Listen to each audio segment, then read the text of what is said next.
Hello বন্ধুরা আজকে আমাদের দেওয়া হচ্ছে মটর ডালের কুচো বড়ি। তো এই মটর ডালটা আমরা গতকালই ভিজিয়ে রেখেছিলাম রাত্রেবেলায়, তো এখন এটা ধুয়ে ভাঙানোর পালা।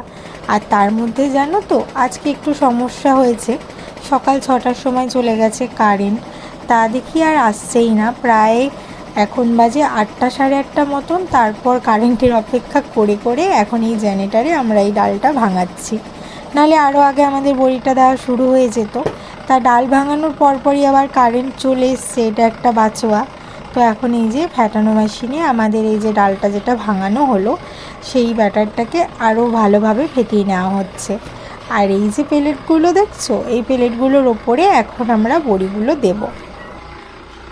আর জানো তো বন্ধুরা, আজকে যেহেতু আমাদের এখানে কারেন্ট ছিল না, তাই জন্য আমার মেয়েও তাড়াতাড়ি উঠে গেছে, নাহলে ওর উঠতে একটু দেরিই হয়, প্রায় 9টা মতন বেজে যায়।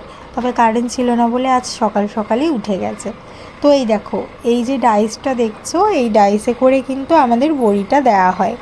তা আজকে যেহেতু কুচো বড়ি দিচ্ছি, কুচো বড়ি দিতে একটু সমস্যা হয়, কারণ ফ্যাটাটা যেটা থাকে ব্যাটারটা ওটা অনেকটাই না নরম হয়। তো অনেক সময় ডাইসের চাপ ভুলভাল হয়ে গেলে বড়ি একটু অন্য রকমের আকৃতির হয়।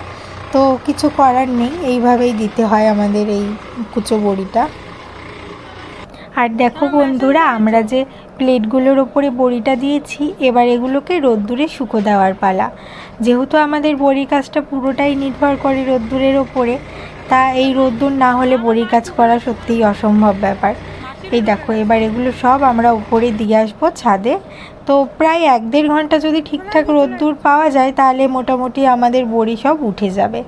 কিন্তু ওই যে মেঘলা দিনে তো একটা সমস্যা, এই বৃষ্টি এই রোদ, তা অনেক সময় এই আকাশ খারাপ হয়ে গেলে আবার এই বড়ি উঠতে অনেক সময় লেগে যায়।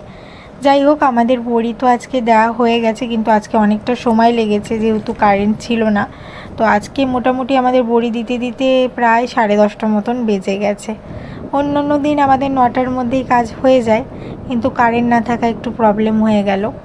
তো এরপর আবার নতুন একটা ভিডিও নিয়ে দেখা হবে। টাটা।